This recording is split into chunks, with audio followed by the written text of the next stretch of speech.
Bonjour à tous. Nous allons ensemble étudier le Sefer Atania.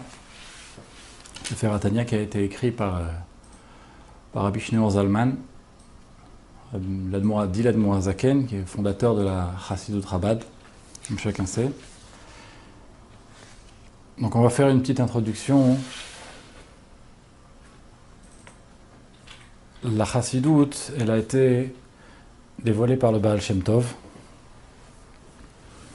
Rabbi Israël Baal Shem Tov, qui a inauguré une nouvelle manière de servir son créateur. Donc ça n'a pas été facile, il y a eu des oppositions, mais en fin de compte, la diffusion s'est faite. La diffusion s'est faite, et donc effectivement, il y a eu un grand engouement pour cette nouvelle manière de servir Dieu. Mais maintenant, il faut savoir que à l'époque du Baal Shem Tov et après avec son successeur, le Maggid de Mezrich, l'enseignement en lui-même de la Chassidut est encore réservé à une élite. C'est-à-dire que les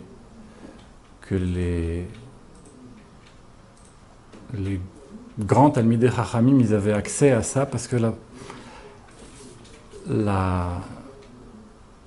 l'enseignement du Baal Shem Tov était très complexe à saisir. Ça parlait plus au cœur qu'à l'esprit, qu'au sechel. Et donc il fallait déjà avoir un niveau spirituel très élevé pour pouvoir accéder à cet enseignement. Alors effectivement, la Chassidut, elle incite à se rapprocher des gens simples, à les relever, à faire en sorte qu'ils étudient aussi un peu la Torah. Comme à l'époque, il y avait beaucoup de mépris pour les gens simples, pour les Amei Haaretz. Donc le Baal Shem Tov, il a appris à ses élèves à les rapprocher, etc. Mais l'enseignement lui-même, il était très difficile d'accès, il était réservé encore à une élite.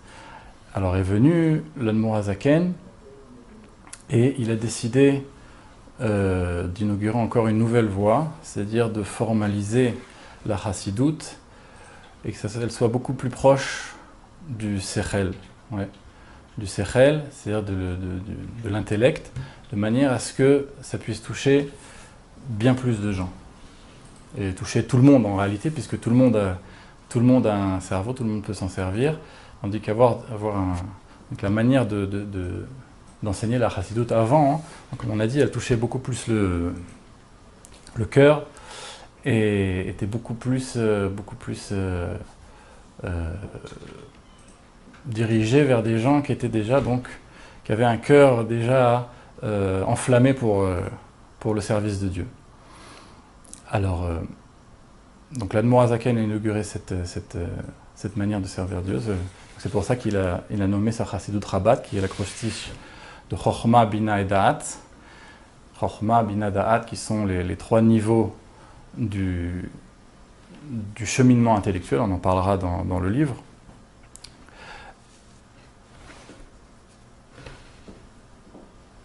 Donc, on va commencer. Il y a une introduction, je vais vous faire un petit résumé de l'introduction dans le livre. On va pour pouvoir commencer directement le premier chapitre. Dans l'introduction, en fait, l'Admor HaZaken dit un peu ce qu'on a dit. Il dit, voilà, je vais écrire tous mes enseignements dans un livre pour faire en sorte que tout le monde ait accès à mon enseignement. Il n'y a même plus besoin de venir me voir pour que je vous enseigne ça. Il n'a pas écrit ce livre essentiellement ou que pour les Chassidim, évidemment, c'est pour tout Am Israël. Il veut que tout Am Israël progresse dans l'Avodat Hashem. Et donc, il va écrire le Sefer Atania. Sefer Atania, pourquoi Tania? Parce que Tania, c'est le premier mot du livre. Le premier mot du livre, mais il faut savoir que le sous-titre du Sefer Atania, c'est le Sefer Shel Benonim. Et tout va tourner autour de ça. Qu'est-ce que c'est un Benoni? L'Admor HaZaken, il dit, Benoni, c'est le but que doit rechercher tout juif, au moins ça, être un Benoni. Alors, en général, Benoni, ça a une connotation un peu négative, tout simplement parce qu'il y a plusieurs définitions de ce terme-là, et c'est ce qu'on va en parler donc dans le premier chapitre. On va donc commencer. Donc là, au début, donc l'Admor Hazaken pose les jalons de sa démonstration.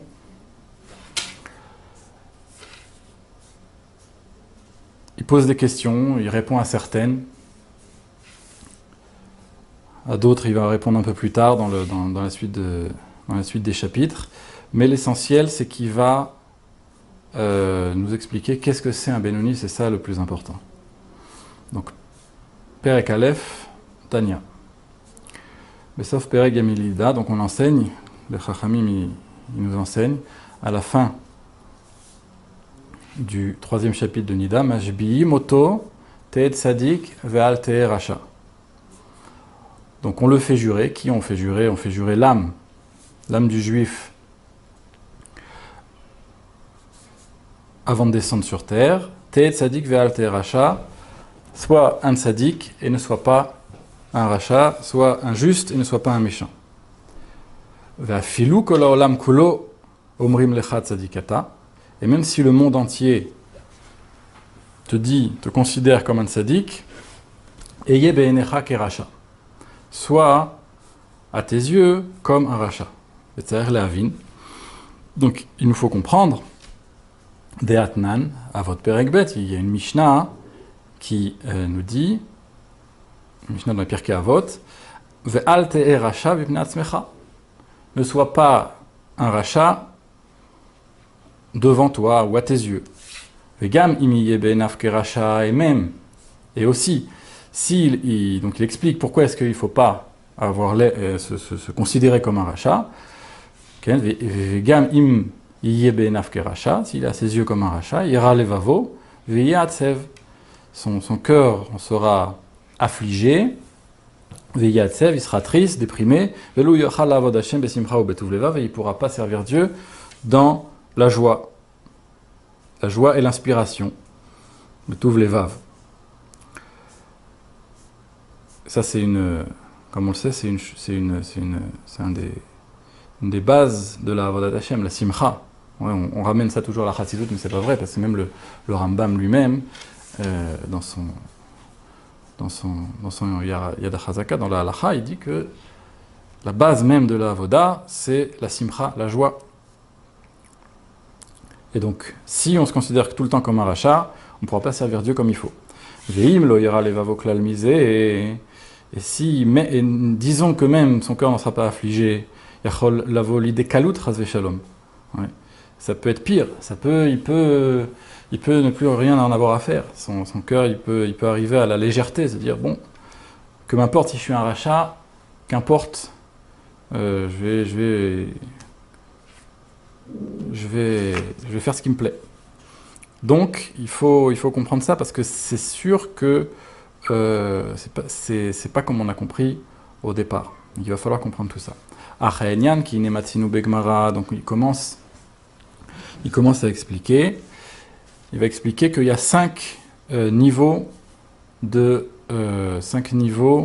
lesquels on peut se trouver au niveau de la Avodat Hashem, du service divin. Donc c'est des termes qu'on connaît, mais dont les définitions peuvent varier.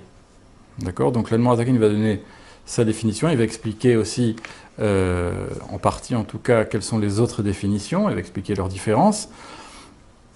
Donc tzadik vetovlo, tzadik veralo, donc le tzadik est le bien pour lui, le tzadik veralo, le tzadik est le mal pour lui, le racha vetovlo, le racha est le bien pour lui, le racha veralo, le racha est le mal pour lui, et le benoni, ce qui nous intéresse surtout, le benoni, l'homme intermédiaire. L'intermédiaire, littéralement. Donc maintenant, il va donner quelques définitions de tous ces niveaux-là. Donc, comme je dis, il pose les jalons de sa démonstration. Pour l'instant, on passe vite parce que de toute façon, il reviendra sur tous ces concepts. Donc, Pirshu Begmara, donc on a expliqué dans la Gemara, Tzadik Vetovlo, Tzadik Gamour. Ça, c'est facile à comprendre. Le tzaddik vetovlo, le tzaddik est le bien pour lui. C'est le tzaddik parfait, le tzaddik viralo. C'est le tzaddik chez Nogamour, le tzaddik qui est le mal pour lui. C'est le tzaddik qui n'est pas parfait. Ou Bereya Mehemna, et donc dans le Reya Mehemna, qui est une partie du Zohar, Parashat Mishpatim, Piresh, il a expliqué, tzaddik viralo, le tzaddik est le mal pour lui. Shahara Shebo Kafuf Letov, c'est quelqu'un dont le mal qui est en lui est plié au bien. Verroulé. Et continue, ou Gemara, sauf Perektek des Brachot, et dans la Gemara, à la fin du 9e chapitre de Brachot, Tzadikim, Yetzertov Shoftan, et Tzadikim, leur Yetzertov, il est. Alors, ce terme-là, en bon français, on pourrait le traduire, il les dirige, mais en réalité, c'est pas ça. Shoftan, ça veut dire il les juge. Donc on va expliquer qu'est-ce que ce terme vient faire là, que ça veut dire Shoftan, et ça sera pour plus tard. On expliquera ça en détail plus tard, mais on va traduire comme ça. Ça dit Yetzertov Shoftan, le Yetzeratov il est juge, roulé le Rechaim Yetzerara Shoftan, le Rechaim, le Yetzerara il est juge ou il les dirige, comme on veut, ou Benoni, Zeveze Shoftan, mais les Benoni, l'un et l'autre, les juges. Le juge. Ve roulé. Etc. Amar Rabba. Alors maintenant, on rentre dans le vif du sujet. Donc dans la suite de cette Gemara, on lui dit que Amar Rabba, Kegon Ana Benoni. Par exemple, moi, je suis un Benoni. Amar le Abaye, donc son élève tout de suite, il l'arrête, il dit Losh avik ma'achai lechol bria. Toi, notre maître, tu ne laisses aucune vie. Tu ne laisses pas la vie à aucune créature. Alors on va s'arrêter un petit peu. Rabba il dit, moi je suis un Benoni. Alors déjà c'est étonnant. Rabba c'était le plus grand maître de son époque. C'était le plus grand maître de son époque. Et il dit, je suis un Benoni. Bon, c'est déjà bizarre. On va dire peut-être il est anav, il est modeste. Bon. Et son élève il lui dit, attends, si toi tu es un Benoni, tu laisses la vie à personne. Parce que si toi tu es un Benoni, alors tout le monde descend de niveau. Si toi tu n'es pas un tzaddik, ouais. Alors nous on n'est pas des Benoni, et donc on est des Rechaim.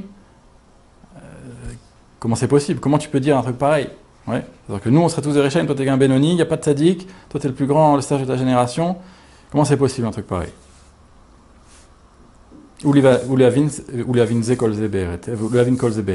comprendre ça comme il faut. Et Gam Leavin Masha Mariov. Et donc on comprendra aussi tout ça. On comprendra aussi ce qu'a dit Yov. Yov dans Baba Batra, Perek Aleph.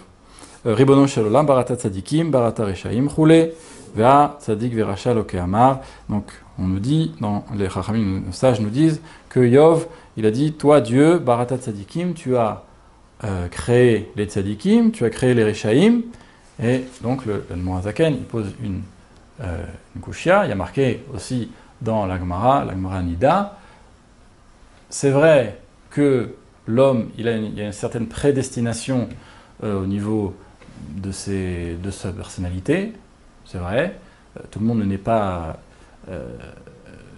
de la même manière intelligent, ou moins, ou plus, ou quelqu'un aura plus de mazal, hein, etc., etc. Donc effectivement, il y a une certaine prédestination, il y a des anges qui disent un tel sera comme ci, sera comme ça. Aval, tzadik veracha loke amar. Mais tzadik et racha, ça c'est pas déterminé, et c'est logique, sinon il n'y aurait pas de libre arbitre. Donc tout ça, l'Admor Hazaken, il pose en fait donc, la problématique, et au fur et à mesure des chapitres, il répondra à toutes ces questions. Donc maintenant, on va rentrer un peu plus dans le vif du sujet encore, puisqu'il va nous définir tout de suite qu'est-ce que c'est Benoni, qu'est-ce que c'est l'homme intermédiaire. L'homme intermédiaire, le Benoni, littéralement, et donc c'est ce à quoi devrait aspirer tout juif. Donc,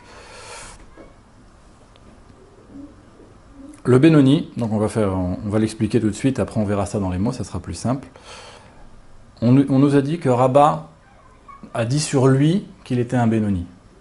Maintenant, la définition acceptée en général dans le monde, c'est de dire que le Benoni, il a la moitié des bonnes actions et la moitié des mauvaises actions. Et ça, l'Admor HaZaken, il ne peut pas l'accepter de dire ça sur Rabbah.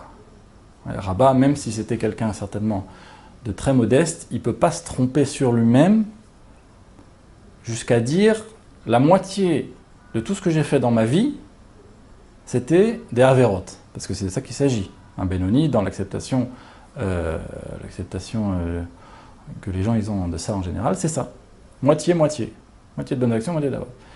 Et ça, c'est pas possible pour quelqu'un de la trempe de Rabbah. Et donc, c'est sur ça que va baser l'Admor HaZaken toute sa démonstration. C'est pas possible qu'un homme de cette grandeur puisse dire ça même de lui. Ça peut même pas être de la modestie, parce que quelqu'un de vraiment grand, il sait exactement à quoi s'en tenir par rapport à son niveau. La preuve, c'est que même si on nous dit que Moshe Rabbeinu, il était l'homme le plus modeste qui a jamais existé, et bien malgré tout, Moshe lui-même, il écrit qu'il est l'homme le plus modeste du monde et qu'il est même le plus grand prophète qui a jamais existé. Donc la modestie, c'est pas se sous-évaluer, c'est savoir exactement quelle est sa place. Donc c'est pas possible que Rabbah, le plus grand de sa génération, ait dit qu'il est un Benoni, selon l'acceptation, selon la définition qu'on a d'habitude dans la tête, qu'on a la moitié des bonnes actions, moitié des mauvaises actions. Cette définition existe. Il va expliquer quelle est la différence entre ces deux explications, entre ces deux définitions.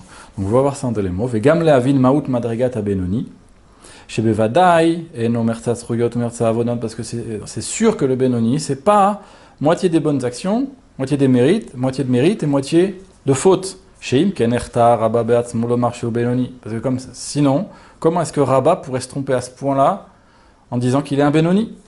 On ne peut pas dire des mensonges pareils, même si on est très modeste. Venoda de l'opasik mupume begirsa.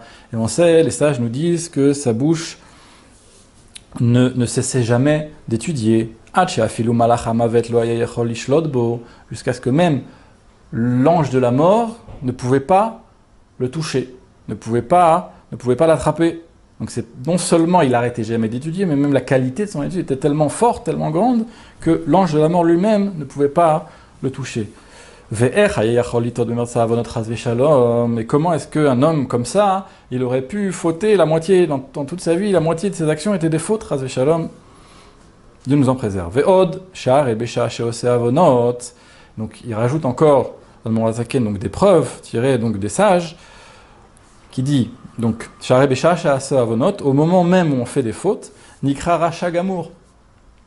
Il y a marqué, il y a des preuves dans la Gemara, comme quoi on fait ne serait-ce qu'une seule faute, on est appelé Racha Gamour. Et entre parenthèses, il nous dit Veim acharkar asat tshuva nikra tzadik gamour. Évidemment, rien n'est jamais perdu. On peut faire tshuva, ouais, et après être appelé même tzadik gamour. Mais donc il continue ve'afilou ha'over al isur kal shel divrei sofrim. Et même celui qui enfreint un interdit léger des sages, mikre racha, il est appelé racha, comme il est mentionné dans le deuxième chapitre de Yebamot et dans le premier de Nida. Ve'afilu misheyesh beyado limchot. Et donc c'est non seulement ça, non seulement quelqu'un qui fait quelque chose de pas bien, mais même quelqu'un qui n'empêche pas un autre de faire une avéra, il est appelé racha. Ve'afilu misheyesh beyado limchot. Même quelqu'un qui a la possibilité d'empêcher une avéra, velo micha, et il n'a pas fait de remontrance qu'il faut. Nikra Racha, il est appelé Racha dans le 6e chapitre de Shvuot. Vekol Sheken Vekal Vachomer, et à plus forte raison, Mevatel, les mitzvot assez, quelqu'un qui annule, qui ne fait pas une mitzvah qu'il a l'obligation de faire. Ouais, c'est à plus forte raison. Si déjà un interdit des sages, on est appelé Racha, alors à plus forte raison, quelqu'un qui ne fait pas une mitzvah. Mais va-t-elle les mitzvah tachées chez Charlot le Kaïma, quelqu'un qui ne fait pas une mitzvah tachée qu'il aurait pu qu'il aurait pu faire. Kemo kol she'ef sharlo la'asok batorah. Donc évidemment, c'est la midat assez la plus importante, d'étudier la Torah. Ouais, il aurait pu étudier et il a fait autre chose. C'est sûr que il est appelé Racha, Veno Osek chez Alav d'Arshur Hazal, puisque les Chachamim, ils ont dit sur lui, Kidvar Hashem Baza, Vegomer, parce que la parole de Dieu a été bafouée, etc. Akaret Ikaret, et il est même passible, entre guillemets, de Karet. Donc c'est très grave. Donc ou Pshita, et donc c'est évident, des Mikre Rachat Fei, Meoveri sur des Rabanan. Donc c'est évident qu'il est encore plus appelé Racha que quelqu'un qui va enfreindre un petit interdit des Rabbanan, des sages. Veimken. Et donc, Al Kochecha, on est obligé de dire Abenoni en bo afilu bitul avon bitul Torah. Le Benoni, il n'a même pas la faute du bitul Torah. Et ça, c'est pas facile. Qui peut dire qu'il n'a jamais perdu ne serait-ce qu'une seconde de l'Imut Torah? Ou Mishumachi, et donc maintenant on comprend. Ta'a Rabba Beatzmo, Lomar, Sheu Benoni, et donc on comprend pourquoi Ta'a, Rabba, il a pu se tromper sur lui-même en disant qu'il est Benoni. Parce que le Benoni, c'est pas ce qu'on pensait. Le Benoni, il n'a même pas la Avera d'avoir perdu ne serait-ce qu'une seconde de Torah. Donc maintenant, on va s'attarder pas trop longtemps sur la note. Donc on avait dit plus haut, on avait parlé du tzaddik Veralo. Et donc là, il me fait une petite note pour ceux qui connaîtraient le Zohar, qu'effectivement, il y a un Rav dans le Zohar qui dit à Eliyahu Hanavi, qui donne une certaine définition du tzaddik Veralo, et Eliyahu lui dit que non, c'est pas cette définition-là qui est la bonne, et on va faire ça rapidement. Moi, chez Katouf Bezohar, Chalek Dalet, Chalek Gimel, Dafresh Lamedhe, Armesh Alef, Kol, chez Montim Avonotav, que le tzaddik Veralo, c'est celui qui a un tout petit peu de faute. Ishelat Rav Hamnuna l'Eliyahu, c'est une question que Rav Hamnuna il pose à Eliyahu Hanavi. Les filles de Shuvat Eliyahu, mais d'après la réponse que Eliyahu Hanavi donne à ce Rav Hamnuna, Sham, Apirut Tzadik Veralo, c'est comme on a dit plus haut dans Reya Memna, Parashat Mishpatin, Delel, Veshivim Panim la Torah, il y a 70 facettes à la Torah, et donc là ça veut dire que en réalité la question de Rav Hamnuna c'est juste un Va'amina, mais ça ne fait pas partie des définitions des définitions qu'on peut accepter. Donc peu importe, l'important c'est, il vient nous dire là que le Benoni c'est celui qui n'a absolument aucune faute, même celle ce qui est en réalité la plus difficile à respecter, ne pas perdre ne serait-ce qu'une seconde de l'imoud de Torah. Voilà, donc on va s'arrêter là pour aujourd'hui et on continuera la prochaine fois sur ces termes-là de Benoni, comment les définir d'après l'Admor Azaken et d'après les définitions communément acceptées.